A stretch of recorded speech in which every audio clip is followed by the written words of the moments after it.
Hello friends, आप सभी को नमस्कार। मैं हितेश कुमार एक बार फिर से आप सभी के लिए 29 अक्टूबर की कुछ महत्वपूर्ण करंट अफेयर्स लेके आया हूं। देखिए, आज है 29 अक्टूबर और जितनी भी 29 अक्टूबर से इम्पोर्टेंट करंट अफेयर बनेगी वो सारी की सारी हम आज की वीडियो में पढ़ेंगे। हम डेली सुबह मैं आप लोगों को सेंड कर देता हूं करंट अफेयर। आप लोग पूरे दिन इसको पढ़ते भी हैं और आप लोग बहुत अच्छा, आप लोगों का कमेंट्स के माध्यम से हम भी मोटिवेट होते हैं। जैसा कि आप सभी को पता ही है, आप लोग इतने कमेंट करते हैं, उसके लिए आप सभी का धन्यवाद। और चलिए शुरू करते हैं हम फिर आज की यानी कि 29 अक्टूबर की कुछ महत्वपूर्ण करंट अफेयर्स। बात करते हैं सबसे पहले प्रश्न की। तो पहला प्रश्न तो यही है कि आज का जो दिन है, 29 अक्टूबर का जो दिन है, वो कौन से दिवस के रूप में मनाया जाता है। तो आज का जो दिन है 29 अक्टूबर, ये अंतर्राष्ट्रीय इंटरनेट दिवस के रूप में मनाया जाता है। देखिए, अंतर्राष्ट्रीय इंटरनेट दिवस के रूप में आज का दिन 29 अक्टूबर जो है वो मनाया जाता है। अब बात करते हैं कि जो इंटरनेट से दो प्रश्न बनते हैं। सबसे पहला तो इंटरनेट दिवस कब है, आज के दिन 29 अक्टूबर को है। दूसरा इंपॉर्टेंट प्रश्न ये है कि इंटरनेट की शुरुआत कब हुई थी। तो इंटरनेट की शुरुआत जो हुई थी वो 29 अक्टूबर 29 अक्टूबर 1969 में 1969 में जो इंटरनेट है इसकी शुरुआत हुई थी। तो आपको ये प्रश्न यहां से मिला। अगली बात ये है कि ये जो दिवस है, जो आज का अंतर्राष्ट्रीय जो इंटरनेट दिवस है, ये कब से मनाया जाने लगा। क्योंकि इंटरनेट की शुरुआत तो पहले 69 से हुई थी, 29 अक्टूबर 1969 से हुई थी इंटरनेट की शुरुआत। लेकिन जो अंतर्राष्ट्रीय इंटरनेट दिवस है ये वर्ष 2005 के बाद से प्रतिवर्ष मनाया जाने लगा है। तो इस बात को आप लोगों ने देख लिया है। पहला प्रश्न पहली लाइन से, दूसरा प्रश्न इंटरनेट की शुरुआत कब से हुई, दूसरा प्रश्न, और तीसरा प्रश्न ये कि जो आज का जो दिन है वो कब से मनाया जाने लगा है। तो देख लीजिएगा, हर लाइन में 3 लाइनें हैं, 3 प्रश्न आप लोगों के तैयार हुए हैं। तो इस बात को ध्यान में रखते हुए अब हम बढ़ते हैं अगले प्रश्न की तरफ। तो अगला प्रश्न आप लोगों के सामने है कि भुगतान प्रणाली परिचालकों यानी कि पीएसओ द्वारा भुगतान के लिए अब नया क्यूआर कोड शुरू करने पर रोक लगाई है। देखिए, जैसा कि आप लोग पीएसओ के द्वारा जब आप भुगतान करते हैं, कोई बिल पेमेंट करते हैं, अब उन पेमेंट करने के लिए जो क्यूआर कोड है जिसको आप स्कैन करने के पश्चात आप बिल पेमेंट करते हैं, तो अब नए क्यूआर कोड बनाने के लिए अब रोक लगा दी गई है, प्रतिबंध लगा दिया गया है। तो ये प्रतिबंध जो है वो किसके द्वारा लगाया गया है, पहला प्रश्न। तो ये लगाया गया है आरबीआई के द्वारा। आरबीआई अर्थात रिजर्व बैंक ऑफ इंडिया। अब यहां से मैं प्रश्न पूछता हूं आपसे कि रिजर्व बैंक ऑफ इंडिया के द्वारा तो ये शुरू कर दिया गया, अब कौन सा बैंक ऐसा है, बहुत एक आसान सा जीएस का क्वेश्चन है कि कौन सा ऐसा बैंक है जिसमें आप अपना अकाउंट नहीं खोल सकते। बैंक भी है और उसमें आप अपना अकाउंट नहीं खोल सकते। तो ये रिजर्व बैंक ऑफ इंडिया ही है जिसमें कि कोई भी व्यक्ति अकाउंट नहीं खोल सकता है। इस बात को आपने समझना है, ठीक है। उसके बाद बात करते हैं क्यूआर। कई बार फुल फॉर्म पूछ ली जाती है। तो अगर हम बात करें क्यूआर की फुल फॉर्म, तो क्यूआर की फुल फॉर्म है क्विक रेस्पॉन्स। क्विक रेस्पॉन्स जो है वो क्यूआर की फुल फॉर्म है। इसके बाद देखिएगा, हमने पढ़ी थी पीएसओ। पीएसओ की हिंदी में तो हमने पढ़ ली थी कि भुगतान प्रणाली परिचालक, ये तो पीएसओ की हिंदी में हुई थी। लेकिन अगर इसकी इंग्लिश में पूछी जाती है, क्योंकि फुल फॉर्म तो हिंदी में तो आती नहीं है एग्जाम में, जब आपको फुल फॉर्म के क्वेश्चंस आते हैं तो आपको इंग्लिश में ही इसका जवाब देना पड़ता है। तो इसमें पीएसओ की फुल फॉर्म भी लिखी है कि payment system operators, payment system operators. QR की है क्विक रेस्पॉन्स और पीएसओ की है पेमेंट सिस्टम ऑपरेटर्स, अंडरलाइन कर दी है। उसके बाद बात करते हैं कि आरबीआई द्वारा शुरू करी गई है। तो आरबीआई के बारे में भी एक दो बातें जरूरी जाननी है, क्योंकि आरबीआई से बहुत बार प्रश्न पूछता है। सबसे पहली तो बात है, जब फुल फॉर्म हमने 2 पढ़ ली है क्यूआर और पीएसओ की, तो तीसरी फुल फॉर्म है आरबीआई के बारे में ही पढ़ते हैं। आरबीआई मतलब reserve bank of India. Reserve bank of India जो है वो आरबीआई की फुल फॉर्म है। बात करते हैं अगली कि अगर हम बात करें आरबीआई की स्थापना की, तो आरबीआई की स्थापना हुई थी 1 अप्रैल 1935 को। 1 अप्रैल 1935 को रिजर्व बैंक ऑफ इंडिया की स्थापना करी गई थी। बात करें इसके मुख्यालय की, तो इसका मुख्यालय है मुंबई, महाराष्ट्र में। मुंबई जो है वो महाराष्ट्र में है, मुंबई महाराष्ट्र की राजधानी भी है। उसके बाद अगला प्रश्न ये है कि गवर्नर कौन है। तो आरबीआई के वर्तमान गवर्नर है शक्तिकांत दास। तो ये सारी की सारी बातें जो है, देखिए कितने तो हमने इसमें फुल फॉर्म पढ़ी, 1 2 3, यहां से भी प्रश्न से जानकारियां मिली, आगे यहां से भी जानकारियां मिली। मतलब एक प्रश्न जो है, एक करंट अफेयर जो है वो केवल करंट अफेयर नहीं रही, बल्कि करंट अफेयर प्लस जीएस हो गई। और जीएस से याद आया कि बहुत जल्द आप लोगों की जीएस की क्लासेस में मैं इसी प्रकार से लेना शुरू करूँ। अभी मैं पिछले कई दिनों से प्रयास कर रहा हूँ। एक तो ये जो इंटरनेट का सिस्टम है या जो लाइव आने का सिस्टम है, ये थोड़ा धीरे समझ आ रहा है, धीरे धीरे समझ आ रहा है, क्योंकि मैं इस फील्ड में नया हूँ। तो धीरे धीरे समझ के ऐसे ही समझते समझते चलेंगे और आप लोगों के लिए मैं नए नए प्रयोग करता रहूँगा। जैसा कि आप लोग पिछले कई दिनों से देख रहे हैं कि करंट अफेयर को भी कई प्रकार से पढ़ा रहा हूँ, तो नए नए प्रयोग चलते रहेंगे। और हर आप लोगों ने सुना होगा कि कोई भी उम्र नहीं है सीखने की, किसी भी उम्र में सीखा जा सकता है। तो हर व्यक्ति सीखने का प्रयास करता है। और मैं तो ये कहूँगा कि वो जो व्यक्ति, जिस व्यक्ति ने सीखना ही बंद कर दिया है, उसका अस्तित्व भी समाप्त की तरफ चल पड़ा है। तो आप लोग भी नई नई चीजें सीखते रहिएगा, अच्छी चीजें सीखते रहिएगा। अगला प्रश्न है कि जनजातीय कल्याण के लिए 2 उत्कृष्टता केंद्र लॉन्च किए गए। दो उत्कृष्टता केंद्र लॉन्च किए गए हैं। तो पहला प्रश्न तो यहीं से बनता है कि जो 2 जनजातीय कल्याण के लिए जो 2 उत्कृष्टता केंद्र खोले गए हैं, ये किसके द्वारा लॉन्च किए गए हैं? तो ये लॉन्च किए गए हैं अर्जुन मुंडा के द्वारा। अब बात करते हैं, मैं बार बार बताता हूं कि जब भी आप लोगों के सामने किसी भी मंत्री का नाम याद आता है तो आपने उस मंत्री के मंत्रालय को जरूर पढ़ना है। तो मंत्रालय कौन है अर्जुन मुंडा का? अर्जुन मुंडा का मंत्रालय है जनजातीय मामलों के केंद्रीय मंत्री जो है अर्जुन मुंडा है। और उन्होंने ही जनजातीय कल्याण के लिए 2 उत्कृष्टता केंद्र खोलने की 2 उत्कृष्टता केंद्र जो है वो लॉन्च किए हैं। अब इससे जैसा कि प्रश्न में ही पता चल गया कि इसके उनके दोनों के उद्देश्य क्या है, तो उद्देश्य नाम से प्रश्न में ही पता चल गया कि जनजातीय कल्याण के लिए, कि जो जनजाति समूह है उन सभी के भले के लिए, उनके लाभ के लिए, उनके कल्याण के लिए ये 2 उत्कृष्टता केंद्र खोले गए हैं। अब बात कर लेते हैं कि ये किन किन के सहयोग से शुरू करे गए हैं, लॉन्च किए गए हैं। तो ये जनजातीय मामलों के मंत्रालय पहला, दूसरा है आर्ट्स ऑफ लिविंग, जनजातीय मामलों के मंत्रालय और आर्ट ऑफ लिविंग के द्वारा दोनों के सहयोग से संयुक्त उपक्रम से ये दोनों तैयार हुआ है। और जैसा कि यहां पढ़ा के 2 उत्कृष्टता केंद्र खोले गए हैं। पहला कहां पे है? पहला है महाराष्ट्र में और महाराष्ट्र के औरंगाबाद जिले में। दूसरे की बात करें तो दूसरा है झारखंड में। ये 2 उत्कृष्टता केंद्र खोले गए हैं जनजातीय कल्याण के लिए। अब देखिएगा, यहां जनजातीय मामलों के मंत्रालय ने, तो यहां हमने जनजातीय मामलों के मंत्री का नाम पढ़ लिया, अर्जुन मुंडा है। दूसरी बात यहां लिखा है आर्ट्स ऑफ लिविंग। तो आर्ट ऑफ लिविंग फाउंडेशन के बारे में भी थोड़ी बातें पढ़ लेते हैं। आर्ट ऑफ लिविंग फाउंडेशन जो है वो एक स्वयं सेवक आधारित मानवीय और शैक्षिक गैर सरकारी संगठन है। सरकारी संगठन नहीं है बल्कि गैर सरकारी संगठन है, जिसकी स्थापना की बात करें तो 1981 में श्री श्री रविशंकर द्वारा की गई थी। श्री श्री रविशंकर जो है वे भी उस समय में मंत्री रहे होंगे, या आप सभी को पता है कि ये बीजेपी के मंत्री रह चुके हैं, केंद्रीय मंत्री भी रह चुके हैं। तो ये सारी जानकारी हमने यहाँ से पढ़ ली है। अब अगला प्रश्न आप लोगों के सामने है। अगला प्रश्न है कि नई दिल्ली स्थित भारत अमेरिका के बीच तीसरे, ये थोड़ा सा इसमें मिसप्रिंट हुआ है कि भारत और अमेरिका के बीच तीसरे 2+2 मंत्री स्तरीय संवाद का आयोजन हुआ है। तो कहां पर हुआ है? ये हुआ है नई दिल्ली में स्थित है हैदराबाद हाउस। हैदराबाद, आप हैदराबाद में मत समझिएगा कि हैदराबाद में हुआ है, नहीं, ये दिल्ली में स्थित है हैदराबाद हाउस। तो इस 2+2 मंत्री स्तरीय संवाद का आयोजन हुआ है नई दिल्ली में। और नई दिल्ली में स्थान कहां है? नई दिल्ली में हाउस का नाम है, या जो बिल्डिंग है उस बिल्डिंग का नाम है हैदराबाद हाउस। अब 2+2, 2+2 का मतलब क्या है कि 2 व्यक्तियों ने भारत का प्रतिनिधित्व किया और 2 व्यक्तियों ने किया किसका प्रतिनिधित्व?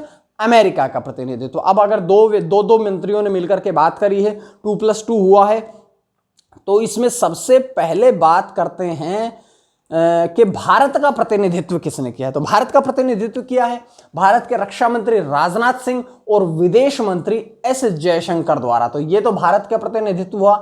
अब ये 2 व्यक्ति तो भारत की तरफ से थे। अब वहां अमेरिका की तरफ से 2 व्यक्ति कौन थे? तो अमेरिका की तरफ से थे, पहले तो थे माइक पोम्पेयो और दूसरे रक्षा सचिव वहां के मार्क ओशो। ये दोनों व्यक्ति वहां के थे, भारत के 2 थे, दोनों ने मिलकर 2+2 वार्ता को अंजाम दिया है या आयोजन किया है। अब इसमें बात क्या हुई है? मुख्य रूप से इसमें आपसी हित, अमेरिका का भी हित रहे जिन बातों में, भारत का भी हित रहे, ऐसी बात हुई है। क्षेत्र के से संबंधित द्विपक्षीय सभी हितों को ध्यान में रखा गया और जो वैश्विक मुद्दे हैं, अंतर्राष्ट्रीय मुद्दे हैं, उन सभी मुद्दों पर चर्चा की गई है। अब देखिए, जैसा कि प्रश्न में लिखा है, ये तीसरे 2+2 मंत्री स्तरीय संवाद हुआ है। तो तीसरे का हुआ है, तो इससे पहले कितने हो चुके? 2 हो चुके।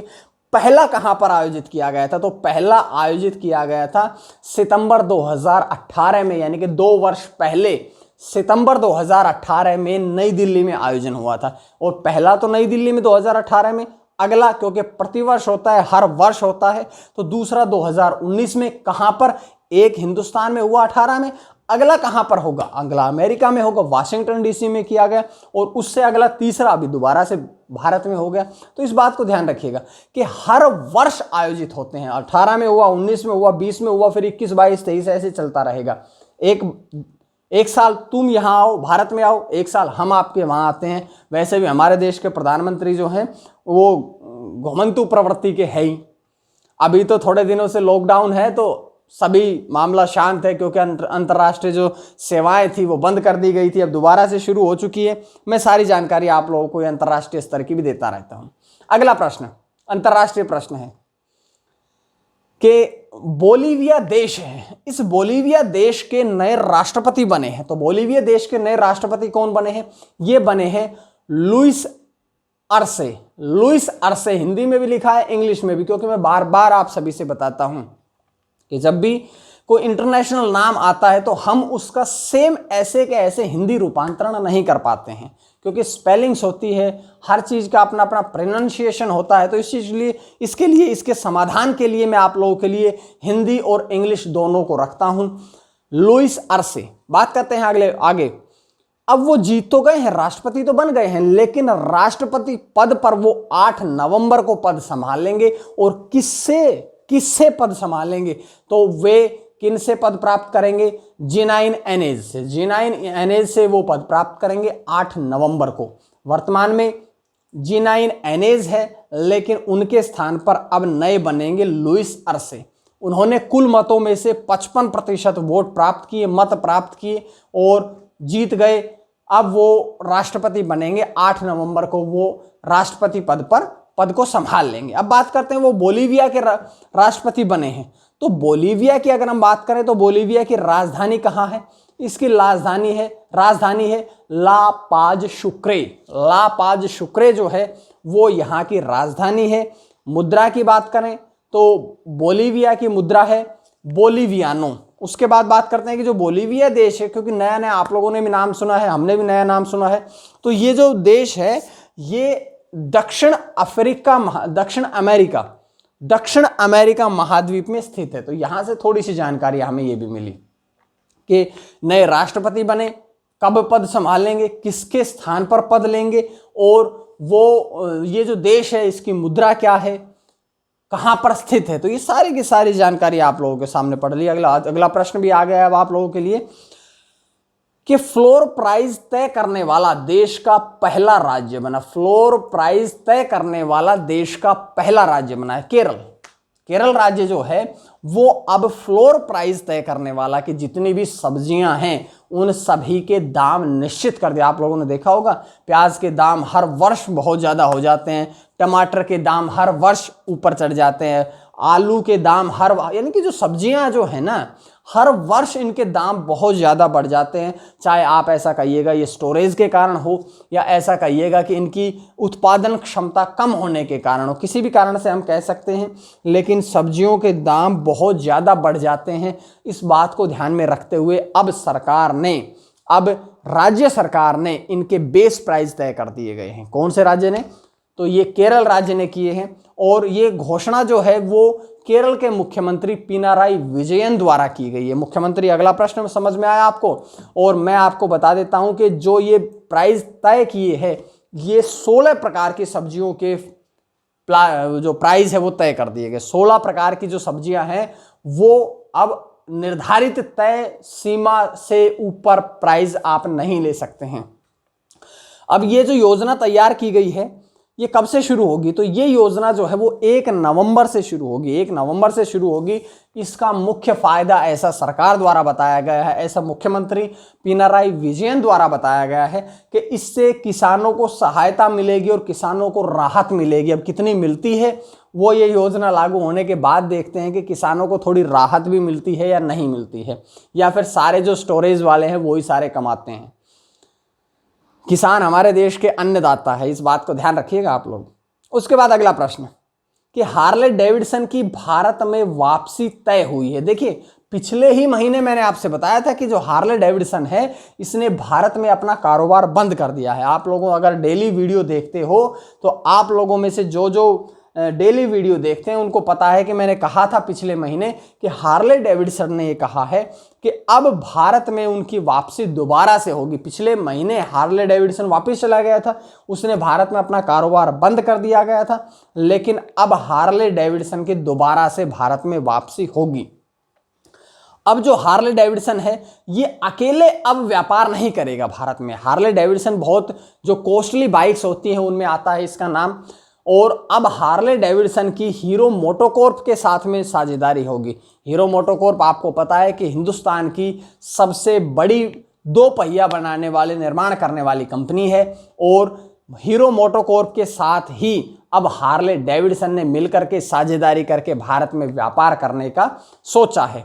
अब बात करते हैं कि हार्ले डेविडसन, तो भाई हार्ले डेविडसन की अगर बात करें तो ये विश्व स्तर पे बताऊं आपको, ये विश्व स्तर पर सबसे महंगी बाइक्स बनाने के लिए, सबसे दमदार बाइक बनाने के लिए जानी जाती है हार्ले डेविडसन। ऐसे ही नहीं है ये कंपनी भी। बात करते हैं इसकी स्थापना की, तो इसकी स्थापना कब हुई थी? इसकी स्थापना हुई थी 1903 में। ये लिखा तो है 1903 में इसकी स्थापना हुई थी। और अगर बात करें इसका मुख्यालय कहाँ है, तो इसका मुख्यालय है अमेरिका में। और अमेरिका में भी अगर इसका शहर पूछा जाएगा तो मिलवॉकी एक शहर का नाम है जो कि अमेरिका में है, वहां पर हार्ले डेविडसन का मुख्यालय है। समझ में आया? बात करते हैं इसके सीईओ और चेयरमैन की। इंग्लिश में लिखा है कि जोचेन जीट्स जो है वो हार्ले डेविडसन के वर्तमान में सीईओ अर्थात मुख्य कार्यकारी अधिकारी है, और चेयरमैन यानी कि अध्यक्ष भी हैं। उसके बाद हार्ले डेविडसन ने भाई साझेदारी तो करी है हीरो मोटोकॉर्प के साथ। हीरो मोटोकॉर्प तो इंडियन कंपनी है और भारत की सबसे बड़ी 2 पहिया निर्माता कंपनी है। तो बात करते हैं हीरो मोटोकॉर्प की स्थापना कब हुई थी? 19 जनवरी 1984 में। उस समय हीरो और होंडा दोनों एक साथ, जापानीज कंपनी थी होंडा, हीरो और होंडा दोनों मिलकर के काम करती थी, लेकिन अब होंडा हीरो से अलग हो गई, जापानीज कंपनी है तो अपने अलग काम करती है, और ये हीरो मोटोकॉर्प नाम से नई कंपनी आ गई है। उसके बाद इसकी मूल स्थापना 19 जनवरी 1984 में हुई थी। बात करते हैं इसके मुख्यालय की, तो इसका मुख्यालय नई दिल्ली में है, और इसके अगर प्रबंध निदेशक और मुख्य कार्यकारी अधिकारी की बात करें, एमडी और सीईओ की बात करें, तो वर्तमान में पवन मुंजाल जो है वे इसके एमडी और सीईओ हैं। तो ये सारी बहुत ज़्यादा जानकारी हो गई इस प्रश्न में। तो इस प्रश्न से तो आप लोग देख सकते हैं कि कितनी ज़्यादा तो हमने जीएस कवर कर लिया है। ठीक है, अगला प्रश्न। चौथे भारत ऊर्जा मंच का आयोजन किया गया। तो चौथे भारत ऊर्जा मंच का जो आयोजन है वो 27 अक्टूबर को किया गया। भारत के प्रधानमंत्री श्री नरेंद्र मोदी द्वारा वीडियो कॉन्फ्रेंसिंग के माध्यम से इसका उद्घाटन किया गया। मैं अंडरलाइन कर देता हूं कि भारत के प्रधानमंत्री नरेंद्र मोदी ने वीडियो कॉन्फ्रेंसिंग के द्वारा इसका उद्घाटन किया, क्योंकि आपको पता है कि जब से कोरोना आया है तब से सब जगह की क्लासेस, आपकी पता है आपको, क्लासेस बंद कर दी गई है। जहां भी भीड़ इकट्ठी नहीं होने देती है सरकार, कहीं पर भी भीड़ इकट्ठी नहीं होगी। कोरोना के फैलने का अत्यधिक खतरा है, लेकिन आप लोग रैलियां कर सकते हैं। बस ये आप लोग बच्चे नहीं पढ़ सकते, बस आप लोग रैलियां कर सकते हैं। ठीक है, चलिए छोड़िए इस बात को, आगे बढ़ते हैं कि इसका विषय क्या रहा। ये जो चौथा भारत ऊर्जा मंच हुआ तैयार, इसका विषय क्या हुआ? इसका विषय हुआ है परिवर्तन की दुनिया में भारत का ऊर्जा भविष्य, परिवर्तन की दुनिया में भारत का ऊर्जा भविष्य, इस विषय को ध्यान में रखते हुए चौथा भारत ऊर्जा मंच आयोजित किया गया। बात करते हैं कि अगर घरेलू विमानन की बात करें तो घरेलू विमानन के मामले में भारत तीसरा सबसे बड़ा और सबसे तेजी से विकसित होने वाला विमानन बाजार है। 2024 तक ऐसा कहा गया है कि भारतीय बेड़े का आकार जो है वो अब 600 है, 600 से बढ़कर के 1200, यानी कि आने वाले 4 सालों में ये जस्ट डबल होने की संभावना है। तो ये थी जानकारियां कुछ यहाँ से।